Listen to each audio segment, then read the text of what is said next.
Time. Space. Reality.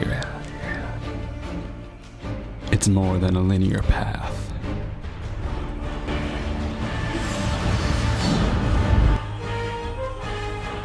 I am the reviewer. I am your guide through these vast new realities. Follow me and ponder the question. Whiff. Hey guys, JamesMCD Reviews here, and welcome to another TVlog, the show that would have died months ago if Marvel hadn't been putting out so much content, so thank you, Master. Today we're going to be taking a look at What If. This is the new animated anthology series which centers around Jeffrey Wright's The Watcher, as he guides us through something that we've been getting teased at for multiple movies and shows now in the mainline MCU, the multiverse. A seemingly endless string of alternate realities where one single aspect from the movies you know is changed or altered to create a whole nother universe. And these changes can vary to very minor things like what if Peggy Carter took the super soldier serum instead of Steve Rogers, or very major things like what if the entire world, including the Avengers, got infected with a virus that turned them all into fucking zombies? But no matter what the fate of each of these universes is, no matter what the outcome is for these characters, the Watcher has sworn an oath to not get involved and not interfere. At least until the plot needs him to. Now I'm gonna be honest, when this show was first announced, I was kind of uninterested. I mean, it still seemed really fun, but at first I thought it was just going to be, what if insert character here was actually insert other character here, and then rinse and repeat for like 9 to 10 episodes. But after we kept getting more detailed looks at the show, and after we got sort of an idea of what the show would actually be, like it wouldn't just be focusing on like swapping around the characters and putting them in different roles, it would be like, what if the things around the characters changed? Like, for example, like, what if Doctor Strange's girlfriend died? Or what if Killmonger saved Tony Stark? Things like that. And that's where I started to get really excited. And honestly, the show really delivers on the promise of anything is possible in the multiverse. Because, like, that whole, like, element of the unknown and the fact that every single episode you're gonna get yourself into some new situation is really exciting in a way that we haven't really seen from any of the Marvel movies or shows, at least in a while, at least not to this scale. I think the show really does work as an anthology. I really love that they're all really self-contained, you know, individual stories. Even though they have the big two-part finale at the end where they all come together. For the most part, they're all very singular stories. They don't have to like strictly connect to each other or tie into anything. They don't have to immediately return to the status quo at the end of each episode. And I think that's really refreshing, like in a series that has been so focused on setting up for future movies and shows, that we just get something where you can just look forward to a new outcome and a new universe and a new set of characters every single week, and that I really like. Another thing I really liked is the animation. Now, me and my mom have actually like talked about this show, and she said like she would be curious to see like if this show could be done in live action, but I honestly think the show works perfectly fine the way it is. With animation, you can go as over the top and as crazy as you want. It isn't as expensive as live action. It looks a lot better. You can get a lot more dynamic with the colors and the angles and the action and everything like that.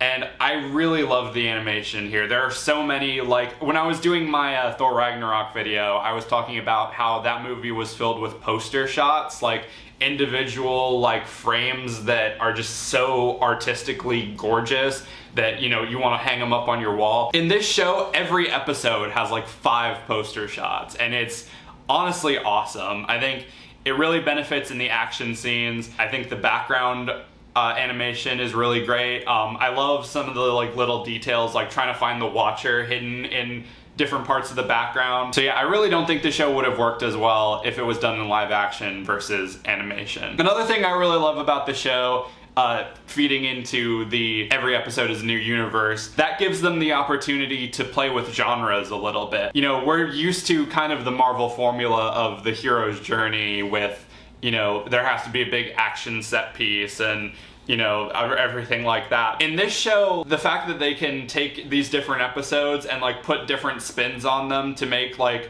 one's a murder mystery, one's a zombie apocalypse film, one's a drama, one's like a John Hughes like college movie or teen comedy or something. Like, we're just starting to get some of those like, you know, genre subversions in the movies. Like, we've got some coming up with like Multiverse of Madness, where apparently that's going to take like a horror angle, but not something to this level where they can like just lean super heavily into one genre and go all the way with it. Another thing I really respect about this show is it just had the balls to just go there a lot of time. The first 2 episodes, admittedly, are pretty like safe and standard. Like, they're fun, don't get me wrong, but they're very like just safe, fun-filled, action-packed like romps. But right around episode 3, I don't know what the hell happened, but someone in the writer's room was like, hey, let's make these first 2 episodes really, really fun and put them in a false sense of security so that once we get to episode 3,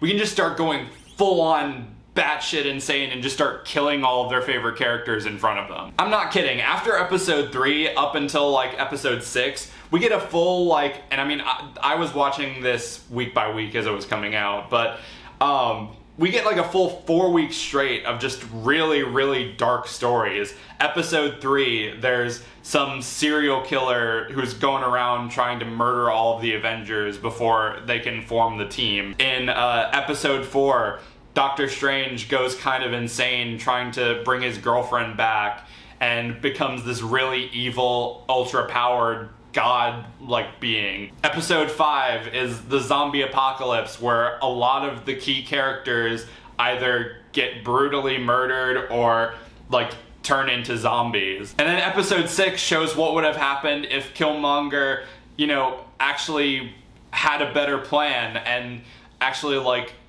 managed to slip through some of the Wakandan forces and weasel his way into power at the expense of killing Tony Stark and a bunch of other people. Like, this show gets like really intense, like not so much that, you know, it goes past like the PG-13 rating, but like especially for what was originally probably marketed as a kid's show, like there is some really dark moments in this show. And it's not like they go super dark and then force a happy ending at the very end. Like, this show like is on par with like BoJack Horseman in terms of like what the fuck endings, because they'll just like destroy the entire universe and then just hard cut to credits. Like in the Doctor Strange episode, like he goes through all this trouble like tearing apart the entire universe to bring his girlfriend back, and then his girlfriend still dies anyway, and he's just left in like a prison bubble of his own creation.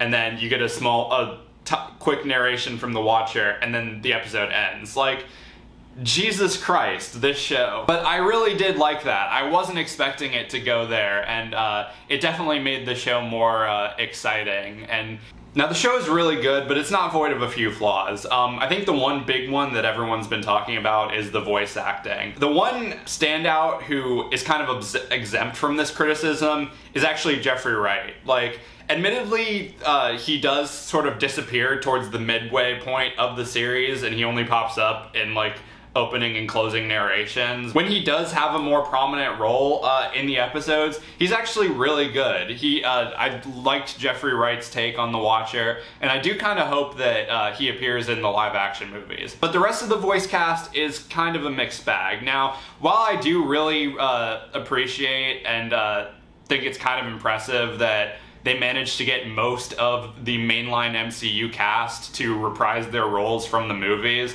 this does kind of come with a few, like, caveats. For one, they went through so much of the trouble to bring back, like, a good majority of the MCU cast that it makes it all the more noticeable when they neglected to include one of the actors or characters. Like, you listen to the episodes like the T'Challa Star-Lord one and you're like, oh shit, there's Karen Gillan, there's Josh Brolin, there's Michael Rooker, there's Sean Gunn, there's Benicio del Toro and shit like that. But then like Drax is voiced by someone else. And it can be really distracting.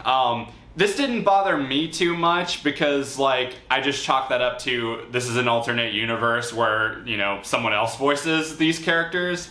And to their credit, a lot of the sound-alikes for, like, Tony Stark and especially Spider-Man were pretty damn good. But on top of this, even though I commend the actors for trying, and I imagine it can't be easy making the jump from live action to animation, especially if it's your first time doing it, there are some points where like the actors just sound kind of off. Like, I don't know if it's a mixture of them not being voice actors or, you know, it wasn't very good direction or what, but I don't know, they just, like, certain line deliveries, like, just sounded kind of off to me. And I mean, again, I sympathize, you know, it can't be easy making that jump from live action to animation, because in live action you can use, like, your full, like, expressions and your body and to convey whatever emotions, but when you're just sort of restricted to using your voice, like, it can be pretty tricky sometimes. On top of that, I do agree with a lot of people said that some of the episodes had some like tone problems. Like, they have managed to balance the comedy and the drama pretty like decently, pretty consistently.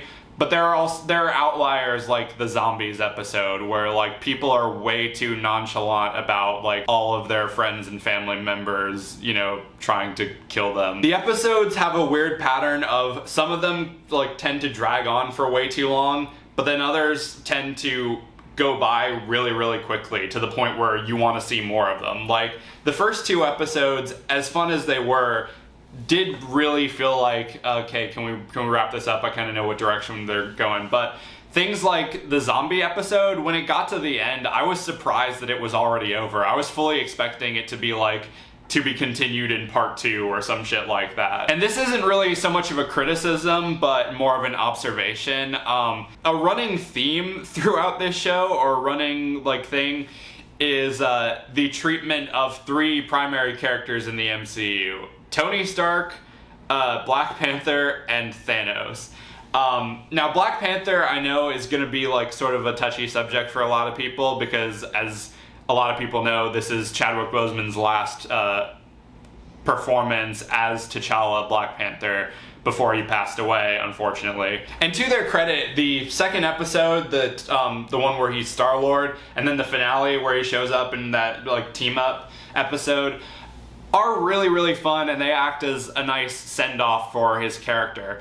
But then for some reason, in episode 5 and 6, they just have him like in the most like saddest possible positions. Like in episode 5, they have him being like slowly chopped up and by Vision so that he can keep zombie Wanda happy. And then in the Killmonger episode, he like tries to go after Killmonger for trying to steal the vibranium, and then he just fucking dies. I mean, these things didn't really feel out of place in terms of the individual stories, but I can see how they definitely rub people the wrong way. But I mean, putting aside how bad they treated T'Challa in those 2 episodes, it isn't anywhere near as bad as Tony Stark and Thanos. Like, it became a meme over the course of this show's release. Like, how many times can Tony Stark die in this series? Because it feels like he dies in every single fucking episode. And also, how many times can you just really easily take out Thanos? Like, I know a lot of people got, like, really upset, like,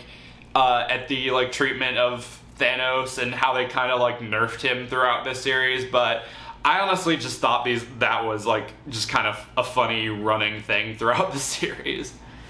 But I mean, beyond that, I really don't have that much to complain about with this show. I really fucking loved it. Like, it's weird. It's hard for me to say which is my favorite between this and Loki.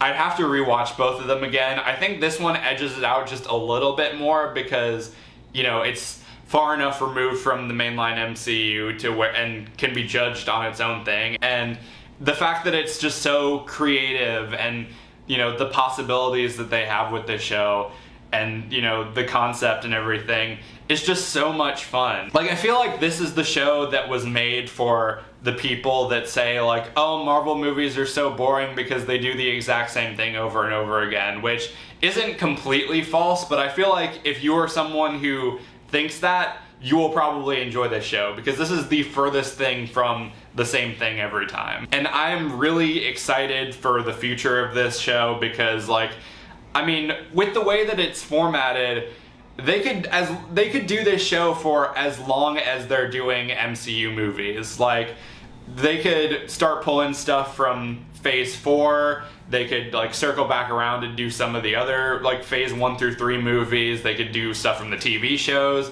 The Fox characters are coming soon, so they could start bringing in the X-Men and shit. And imagine, like, this is why, especially why, like, the fact that the episodes have gotten so dark excites me, because then they can do stuff like, and I don't think Disney would have the balls to do this in a million years, but imagine if they did, like, a 4-episode arc of Deadpool kills the Marvel Universe. Like, how awesome would that be? Again, these are just like throwing out ideas, but the fact that I can get this excited about like the potential just proves how great this show is. It's well animated, well acted for the most part. It's action-packed, it's dramatic, it's funny, it's intense. It's everything that you want out of a great piece of television and then some. So definitely go check this out. All the episodes are up on Disney Plus, and a season 2 is on the way, so I'm very excited to see what that has in store for us. So going to my ranking, I would have to give What If Season 1 a 5 out of 5. But anyway, that does it for this video. Let me know down in the comments what you thought of Marvel's What If. What was your favorite episode? Who are you excited to see in Season 2? Let me know all that stuff down in the comments. I'll be back very soon with more videos, so until then, be sure to like, subscribe, ring the notification bell so you can stay up to date on when I'm posting. Follow me on all my social media, subscribe to my main channel. Everything you need to know will be in the description. Thank you guys for watching, and I'll see you later.